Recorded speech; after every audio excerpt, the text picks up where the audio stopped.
Just landed in Australia as an international student. I know that feeling and how overwhelming your first day or week can be, but don't worry, I'll walk you through everything you need to do in the next 7 days so you can settle in smoothly knowing you have done everything that has to be done. Avoid common mistakes and feel at home in no time. So, as soon as you land at the airport, of course, collect all your bags and go through customs. Make sure you have prints of your COE, your visa grant letter, and address handy in case you're asked. And if your bags are damaged for some reason, go and claim reimbursement for that, because it's a long trip and your stuff can get damaged, but if it does, you will get reimbursed, but you have to do that on the spot. So go find a help desk and get that sorted. Now, when you're out of customs and got your bags, get a SIM card at the airport. I got mine, which is Labara. It's only like $20-30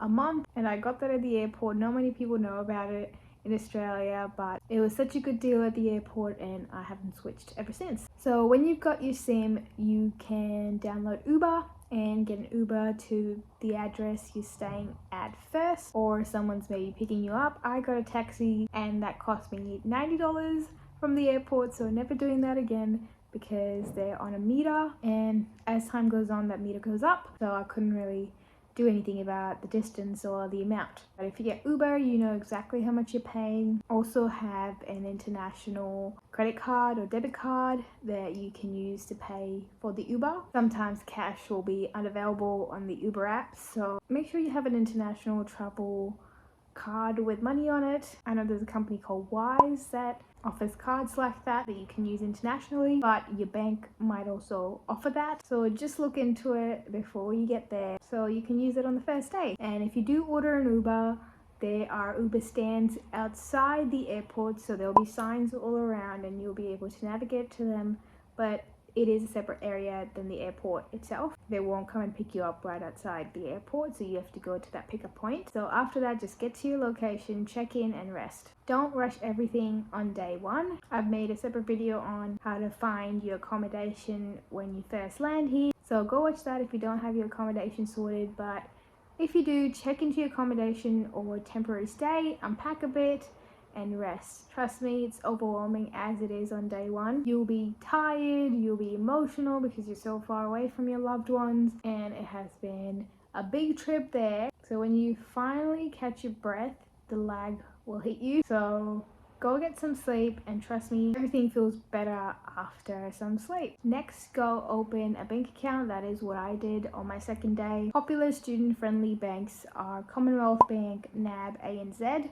They have different account types that are suitable for students, like low-cost savings account, or just go and open a normal checking account. Bring your passport, student visa, COE, and address, and you should be good to go. Next, get a travel card. I've made a video on different transportations in different cities, but in short, Sydney uses an Opal card, Melbourne uses a Myki card, and Brisbane uses a Go card. And some of these cities will offer student discounts on these, so don't forget to look into that. In Sydney, remember, you can also use your credit or debit card, but the Opal card does have some benefits on the amount it charges you, so it's good to get that nonetheless. Next, visit Kmart, Big W, IKEA for bedding, plates, towels, any essentials you need, and join Facebook groups like International Students Sydney for secondhand deals, or just check on Facebook Marketplace or Gumtree. Next, apply for a TFN, also known as a tax file number. You can easily do that for free through the ATO website, the Australian Taxation Office. This is needed for working legally in Australia. I've also made a video on student discount apps that you can download, so make sure to do that to make the most out of your experience straight away. Next, plan a day to go to your campus even before classes or orientation week starts. Visit your university and get the feel. Explore the library, cafes, lecture halls.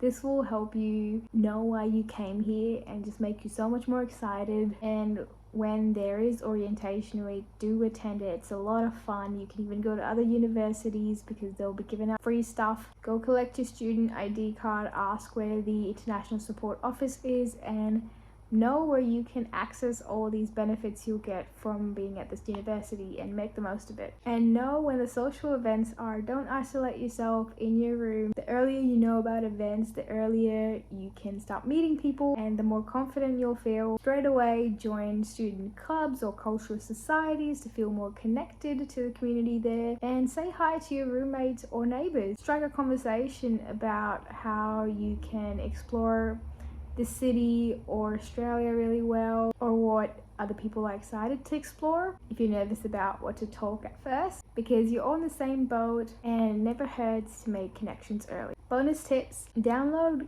Google Maps over Apple Maps. It's more accurate for Australian transport especially, and it's more updated with the latest addresses of places. Keep a digital and printed copy of your COE, passport and visa just in case you need it for anywhere else you're going. And go get a photo card. You can get this done from any Service New South Wales office or location, and I believe you only need your proof of address and passport, and you can use this photo card instead of your passport in most cases. Like if you're going to a venue which requires an ID and you don't have your passport all the time, because who does?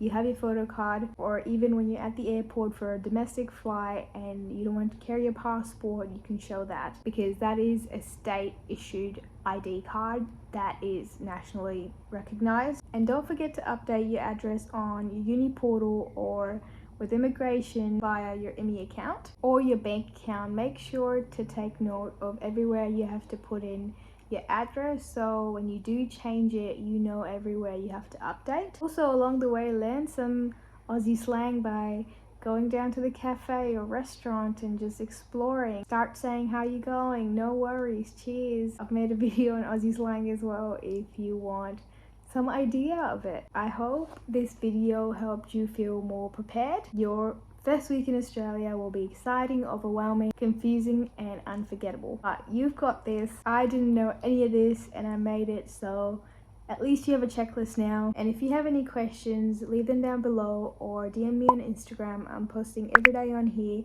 about moving to Australia, studying here, working here, so follow along and I'll see you next time.